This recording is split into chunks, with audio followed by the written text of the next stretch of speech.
사랑하는 초업제육의 성도 여러분, 유튜브 우리 시청자, 구독자 여러분 반갑습니다. 김정빈 목사입니다. 간밤에도 평안히 잘 주무셨습니까? 오늘은 2024년 8월 26일 월요일 아침입니다. 오늘도 주 안에서 복된 날 되시기를 주 이름으로 축원드리겠습니다.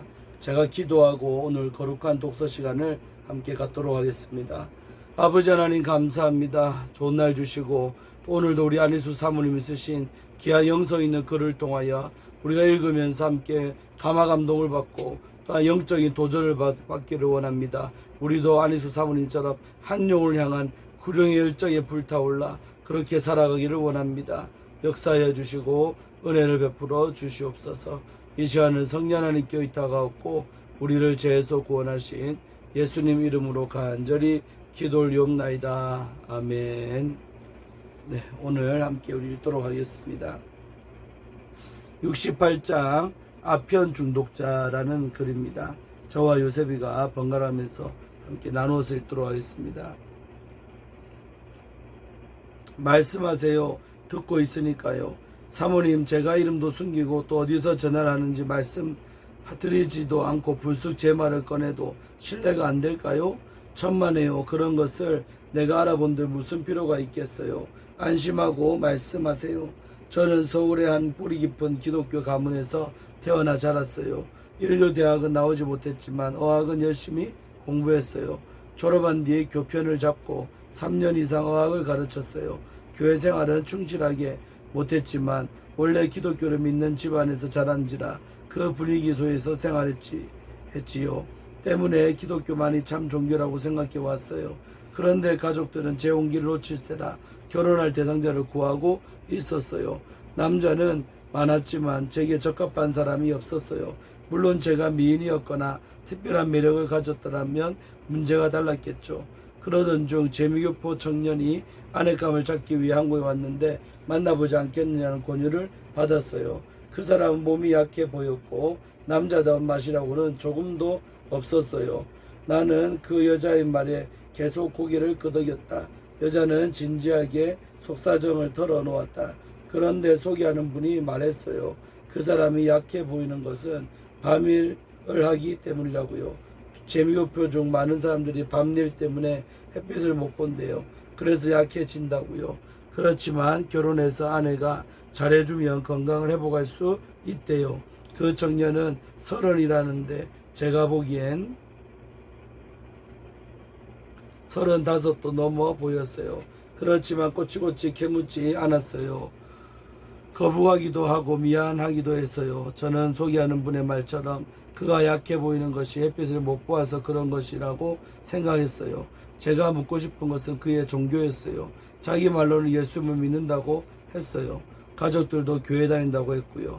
나는 이 여자가 당시 결혼 상대를 너무 쉽게 결정한 것이 아니었나 내심 걱정스러웠다. 그러나 나는 계속 고개를 끄덕이며 듣기만 했다. 참으로 여러 가지 의문을 마음속에 묻어둔 채 부모님의 성급한 결정을 따랐어요. 부모님은 미국에 가며 더 나은 살림을 꾸릴 것이라 생각했지요. 모험적인 생각이었죠. 저 또한 큰 야심을 가지고 부랴부랴 결혼식을 올렸어요. 참으로 긴장되는 일이었다. 나는 안타까움과 동정이 우러났다. 그 다음 얘기가 궁금했다. 나는 그 여자의 얘기를 듣기 위해 더 많은 시간을 써야 했다.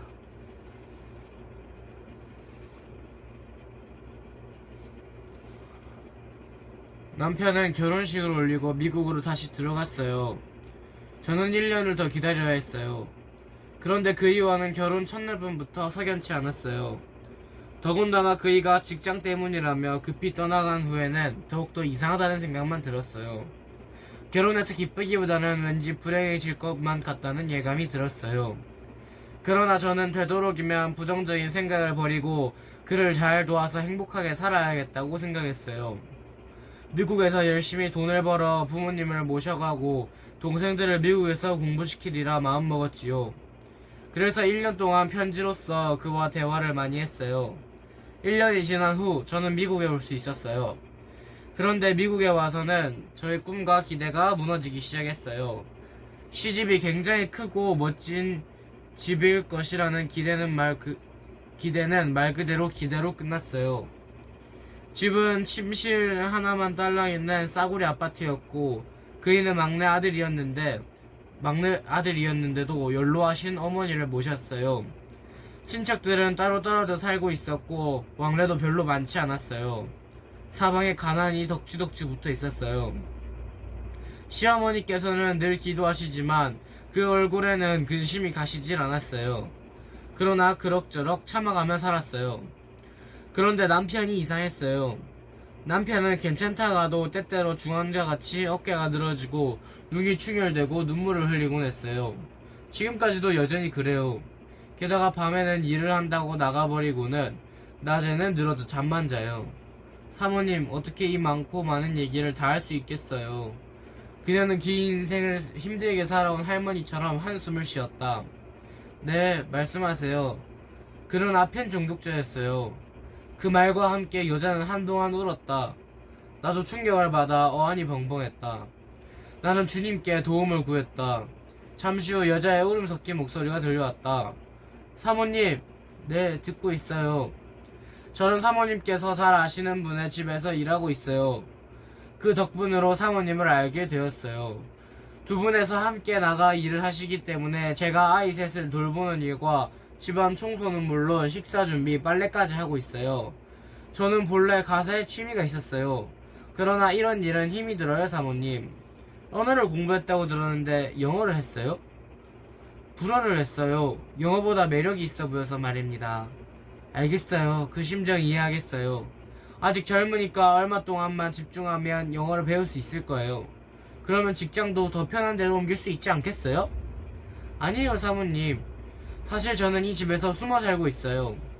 늙으신 시어머님은 불쌍하지만 아편 중독자인 남편의 꼴을 보기가 싫어서요. 사모님, 저는 어떻게 해야 할까요? 이것을 계기로 하나님께 바로 돌아오셔야겠어요. 하나님께서 도우시면 해결받을 수 있어요. 사람의 도움은 한계가 있지만 하나님의 도움은 완전해요. 예수님을 믿으세요. 사모님, 저는 예수님을 믿지 않는 사람인가요? 나보다 자매님 당신이 더 잘 알겠지요. 우리가 믿고 의지하는 하나님은 추궁하시거나 따지시는 분이 아니세요. 지금이라도 늦지 않았어요. 하나님 외에 도울 분이 세상에는 없어요. 하나님께 도움을 청하세요. 그리고 기도하고 하나님 말씀을 읽고 공부하며 순종하는 생활을 시작하세요. 사모님, 저는 한국으로 돌아갈까 하는데요. 돌아가세요. 미국에 속아서 왔으니까 원래 있던 것으로 미련 없이 떠나세요. 남편을 버리고 떠난다고 죄책감 갖지 마세요. 하나도 부당하지 않아요. 속인 사람들이 나빠요. 지금까지의 일은 인간이 자기의 지혜대로만 살면 어떤 결과를 당할 것이라는 깨달음과 교훈이었다고 생각하세요. 그리고 이제부터 기독교인이라는 허울 좋은 간판은 버리고 참 신자가 되세요. 주인 아주버니께서 사모님 책을 사주셔서 읽고 있어요. 그리고 전화하라고 사모님의 전화번호까지 알려주셨어요. 사모님의 처음 책은 소문으로만 들었기 때문에 다 읽지 못했어요. 그렇지만 이 댁에는 사모님의 책이 다 있어요. 새로 나온 책을 읽은 뒤 다른 책들도 읽겠습니다. 한국에 돌아갈 여비와 선물비를 마련하기 위해 이 댁에 좀 더 있어야겠어요. 언제 다시 전화를 드려도 괜찮을까요, 사모님? 저는 마음이 너무 아파요. 하소연할 데도 없어요. 마치 귀신에게 사로잡힌 것 같기도 하고 무인도에서 혼자 살고 있는 느낌이에요.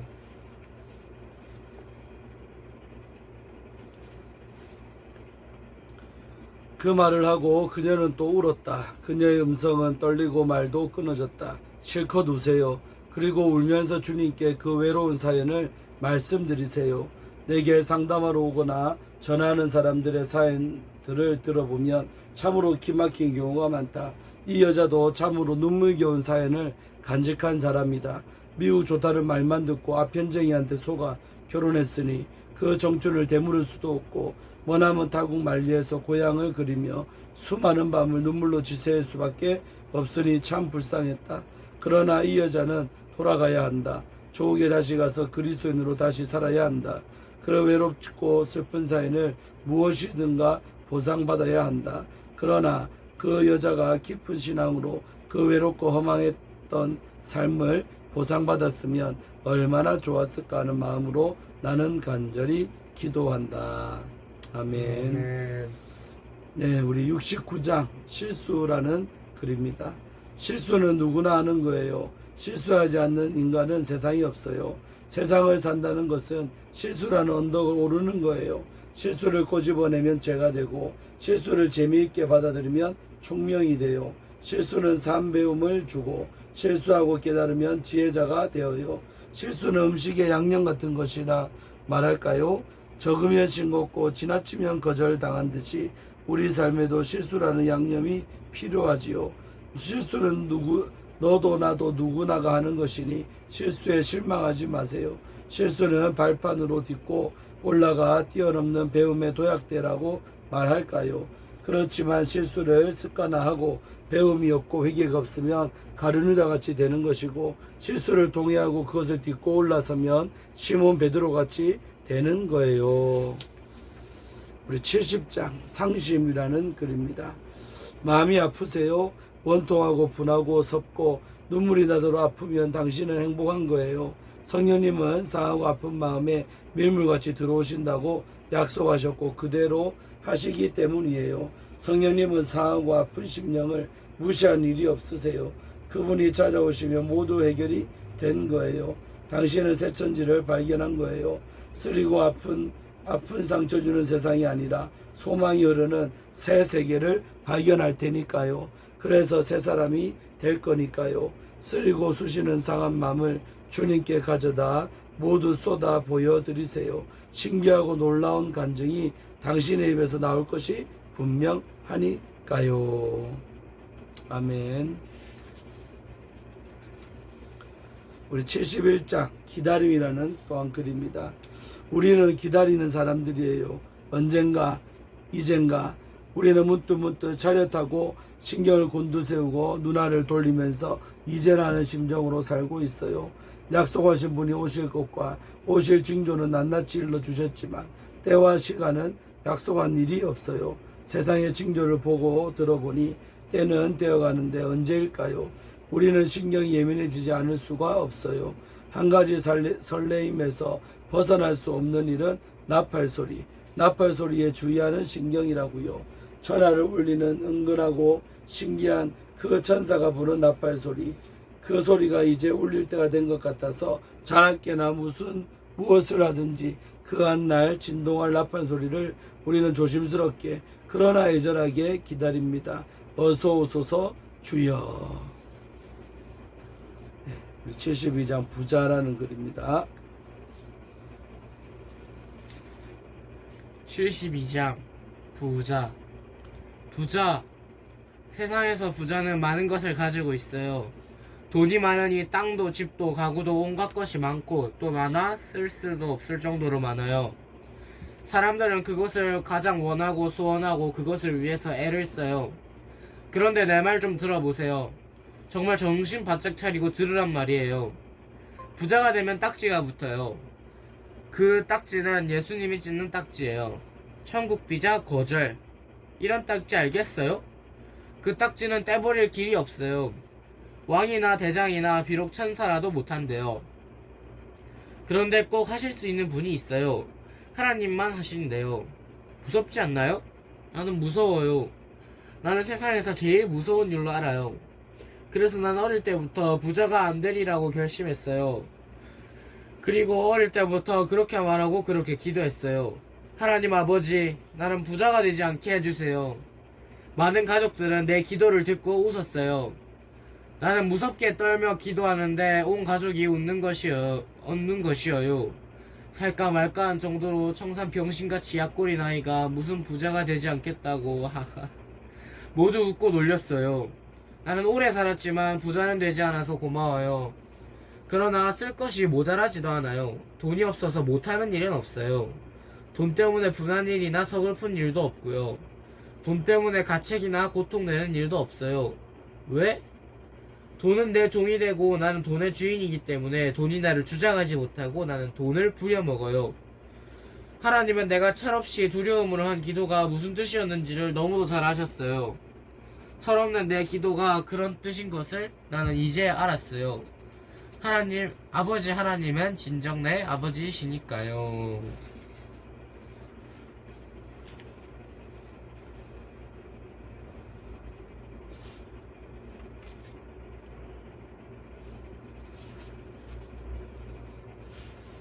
우리 한 장만 본을 읽고 마치겠습니다. 73장 평강이라는 글입니다.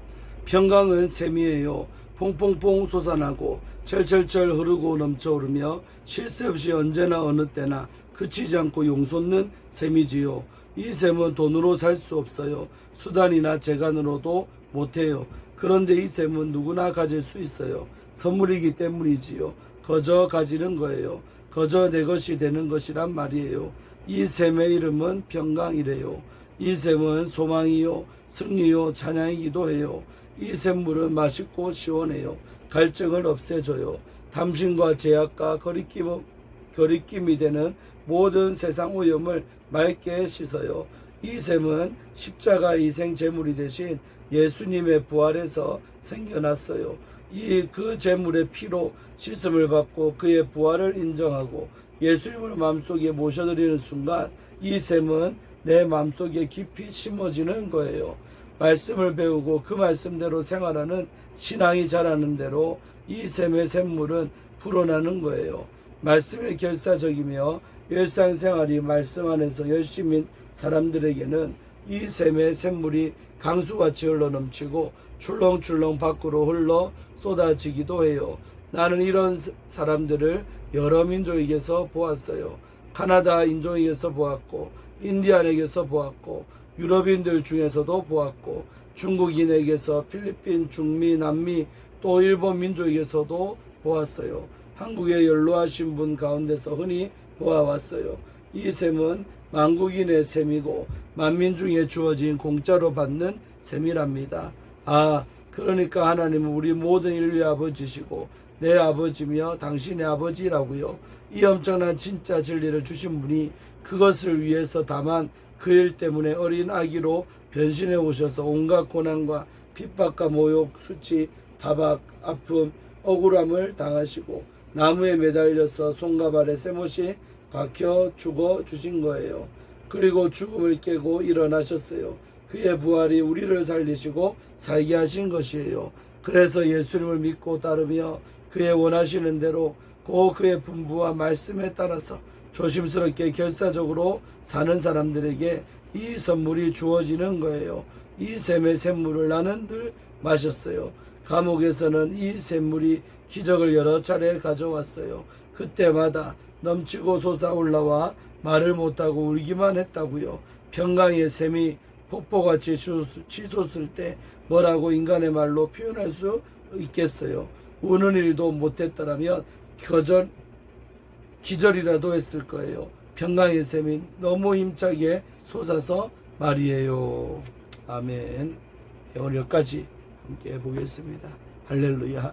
오늘도 우리 안희수 사모님의 귀한 글들을 통해 큰 은혜 받으신 줄로 믿습니다. 잘 기도하고 오늘 거룩한 독서 시간을 마치겠습니다.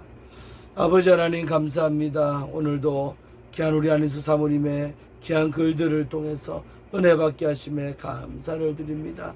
정말 늘 주 천국을 소망하면서 살았던 분이 우리 안희수 사모님인데 우리들도 이 땅에 마음 뺏기지 말고 나그네 힘을 꼭 기억하고 우리가 가야 될 곳은 그 나라가 진짜 내 나라인 것을 알고 늘 떠날 준비하며 살아가는 저 천국의 소망을 두고 살아가는 우리 모두가 다 되게 하여 주옵소서. 감사드렸고 오늘 하루도 그런 마음자세로 살아갈 수 있도록 도와주옵소서. 예수님의 이름으로 축복하며 간절히 기도합나이다. 아멘. 아멘. 할렐루야. 우리도 내일 이 시간에 함께 제일도록 하겠습니다. 샬롬.